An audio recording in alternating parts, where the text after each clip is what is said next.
کہیں دور ایک جادوئی سرزمین تھی جس کا نام تھا نور محل۔ یہ وہ جگہ تھی جہاں پریاں بادلوں سے بھی اونچا اڑتی تھیں، جہاں پانی صرف نیلا نہیں بلکہ کرسٹل کی طرح چمکتا تھا، اور جہاں ہر درخت کی چھاؤں میں جادو کی خوشبو بسی ہوئی تھی۔ اسی حسین سلطنت میں ایک نرالی اور بے خوف پری رہتی تھی جس کا نام تھا سہرینا۔ سہرینا بے مثال حسن کی مالک تھی، مگر وہ ان پریوں میں سے نہیں تھی جو شہزادوں کے انتظار میں بیٹھتی رہتی ہے۔ وہ ضدی تھی، آزاد خیال اور تھوڑی سی نرالی۔ اسے ہمیشہ کچھ الگ چاہیے ہوتا تھا، کچھ ایسا جو عام نہ ہو۔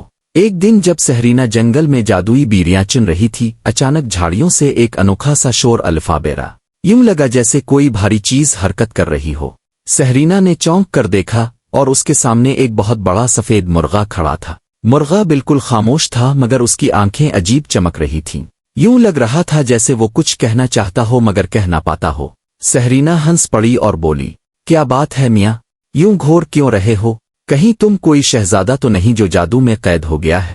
مرغے نے کچھ نہ کہا، بس اسے دیکھتا رہا۔ سہرینا نے دل ہی دل میں سوچا، یہ مرغا ضرور خاص ہے، اور وہ اسے اپنے ساتھ محل لے آئی۔ محل میں سب حیران تھے۔ سہرینا جو ہمیشہ اکیلی رہتی تھی آج ایک گونگا سا مرغا ساتھ لے آئی۔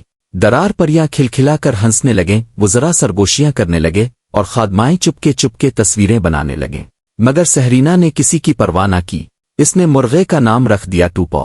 اب ٹوپو اس کی زندگی کا حصہ بن چکا تھا۔ جہاں وہ جاتی مرغا پیچھے پیچھے آتا۔ نہ کوئی آواز نہ شور، بس خاموشی میں عجب سکون۔ جب سہرینا خاموش ہوتی تو مرغا اس کے پاس بیٹھ جاتا، جب وہ ہنستی تو مرغا خوشی سے لہراتا، اور جب وہ غصے میں ہوتی تو مرغا چپ چاپ دور جا بیٹھتا۔ چند ہی دنوں بعد نور محل میں شاندار جادوئی میلے کا آغاز ہونا تھا۔ ہر سال دور دور کی ریاستوں کے شہزادے آتے اور پریوں کا دل جیتنے کی کوشش کرتے۔ اعلان کے دن سہرینا نے سب کو چونکا دیا۔ اس نے کہا کہ وہ کسی شہزادے کے ساتھ نہیں بلکہ اپنے ٹوپو کے ساتھ میلے میں شریک ہوگی۔ پورے محل میں کھلبلی مچ گئی۔ سب نے مذاق اڑا۔ کسی نے کہا وہ پاگل ہو گئی ہے، کسی نے کہا یہ سلطنت کی بدنامی ہوگی۔ پریوں کے جادوئی سوشل میڈیا پر میمز بننے لگے۔ پری نے مرغے کو دل دے دیا، مگر سہرینا کو کسی کی پرواہ نہ تھی۔ اس نے ٹوپو کے لیے سرخ ریشمی چوغا، سنہری ٹوپی اور ایک ننھا تاج تیار کیا۔ یہ مذاق نہیں تھا، یہ اس کی عزت تھی۔ آخرکار میلے کی رات آ گئی۔ آسمان پر جادوئی روشنیاں جھلملا رہی تھیں۔ تمام پریاں اور شہزادے اپنی بہترین پوشاکوں میں آئے تھے۔ سہرینا بھی چمکتی ہوئی لباس میں اپنے مرغے کے ساتھ داخل ہوئی، اور سب کی آنکھیں کھلی کی کھلی رہ گئیں۔ شہزادے ہنسنے لگے، پریاں سرگوشیاں کرنے لگیں، مگر سہرینا خاموشی سے اپنی جگہ جا بیٹھی، ٹوپو اس کے ساتھ۔ اچانک ایک تیز سد ہوا چلی اور آسمان پر سیاہ دھواں چھا گیا۔ ایک سیاہ چڑیل، جسے برسوں پہلے نور محل سے نکال دیا گیا تھا، اچانک نمودار ہوئی۔ اس کی آواز آسمان کو چیرتی محسوس ہوئی۔ تو یہ تاب ہے پری سہرینا، وہ جس نے میرے جادو کے راستے میں دیوار کھڑی کی تھی۔ سہرینا خوفزدہ ہو گئی، مگر وہ اپنی جگہ سے نہ ہلی۔ سیاہ چڑیل نے سہرینا کی طرف اشارہ کر کے کہا، تمہیں معلوم بھی ہے کہ جس مرغ کو تم محل لے کر آئی ہو وہ اصل میں کون ہے؟ سہرینا ہنس کر بولی، مجھے فرق نہیں پڑتا، جو بھی ہے میرے لیے خاص ہے۔ چڑیل نے زور کا قہقہا لگایا اور کہا، تو سنو، وہ ایک شہزادہ ہے جس پر میں نے جادو کیا تھا، مگر تم نے اس سے سچی محبت نہیں کی، تم نے صرف اس پر ترس کھایا ہے۔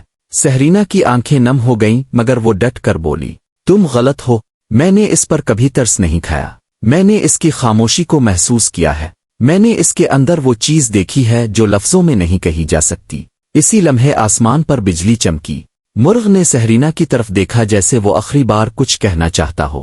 اچانک وہ روشنی میں گنر گیا اور اس کی شکل بدلنے لگی۔ زمین ہلنے لگی، آسمان روشن ہو گیا، اور مرغ کی جگہ اب ایک دلکش اور شاندار نوجوان شہزادہ کھڑا تھا۔ وہ چمکتے لباس میں تھا، سر پر تاج پہنے ہوئے، اور آنکھوں میں وہی روشنی تھی جو سہرینا کو اس مرغ میں محسوس ہوتی تھی۔ سہرینا کو یقین نہ آیا۔ وہ کانپتی ہوئی آواز میں بولی، ٹوپو۔ شہزادہ مسکرایا، ہاں سہرینا، میں شہزادہ ایان ہوں۔ تم نے مجھے بغیر جانے، بغیر سنے، بغیر سمجھے صرف دل سے قبول کیا۔ تمہاری محبت ہی وہ طاقت تھی جس نے میرا جادو توڑ دیا۔ سہرینا کی آنکھوں سے خاموش آنسو بہنے لگے، مگر ہونٹوں پر مسکراہٹ تھی۔ اس نے آہستہ سے کہا، مجھے معلوم تھا تم کچھ خاص ہو۔ جیسے ہی ایان نے سہرینا سے دل کی بات کہی، اچانک سیاہ چڑیل نے چیخ مار کر اپنا آخری جادو پھینکا۔ ایان کی آنکھیں بند ہو گئیں اور وہ غائب ہو گیا۔ زمین پر بس ایک سرخ پروں کا پیر رہ گیا۔ سہرینا صدمے سے چیخی اور غصے میں فوراً چڑیل کی طرف بڑھی۔ اب اس کے دل میں خوف نہیں بلکہ آگ تھی۔ اس نے جادوئی روشنی کو اپنے ہاتھ میں لیا اور چڑیل پر پھینک دیا۔ روشنی کے چھوتے ہی چڑیل راکھ میں بدل گئی اور ہوا میں بکھر گئی، مگر شہزادہ ایان واپس نہ آیا۔ سہرینا نے وہ سرخ پیر اٹھایا اور ملکہ کے پاس پہنچی۔ ملکہ نے کہا، یہ پیر تمہیں اس جگہ لے جائے گا جہاں وہ ہے، مگر جانا تمہیں اکیلے ہوگا۔ سہرینا نے اس بات میں سر ہلایا اور اپنے سفر پر نکل پڑی۔ وہ پہاڑوں، اندھیری وادیوں اور جادو سے بھرے راستوں سے گزرتی ہوئی ایک سنسان محل تک پہنچی۔ وہ محل سنہری تھا مگر خاموش۔ اندر جا کر سہرینا نے شہزادہ ایان کو بستر پر لیٹے دیکھا۔ آنکھیں بند تھیں، سانسیں ہلکی، جیسے وہ صدیوں سے سو رہا ہو۔ سہرینا نے اس کا ہاتھ تھاما، پیر اس کے دل پر رکھا اور دھیرے سے کہا، جاگو میرے ٹوپو، میرے شہزادے۔ ایان نے آنکھیں کھولیں اور مسکرا کر کہا، تم آ گئی؟ سہرینا کی آنکھیں نم تھیں مگر وہ بولی، میں کبھی گئی ہی نہیں تھی۔ ایان کے جاگتے ہی محل میں روشنی کی لہر دوڑ گئی، یوں لگا جیسے پوری فضا نے سانس لیا ہو۔ سہرینا اور ایان گلے ملے اور وہ جادو جو برسوں سے دونوں کے درمیان خاموشی کی دیوار بنا ہوا تھا ٹوٹ گیا۔ محل کے بادشاہ اور ملکہ دوڑتے ہوئے حال میں آئے، ان کی آنکھوں میں خوشی کے آنسو تھے۔ بادشاہ نے سہرینا کی طرف دیکھا اور کہا، تم نے وہ کر دکھایا جو کوئی نہ کر سکا۔ تم صرف ایک شہزادے کو بچانے والی نہیں بلکہ ہماری سلطنت کی بھی محافظ ہو۔ ملکہ نے سہرینا کے ہاتھ تھامے اور کہا، آج سے تم صرف ایک پری نہیں بلکہ اس سلطنت کی شہزادی بھی ہو۔ کچھ دن بعد سہرینا اور ایان کی شادی ہوئی۔ نور محل میں خوشی کی لہر دوڑ گئی اور ہر طرف محبت اور روشنی کا راج ہو گیا۔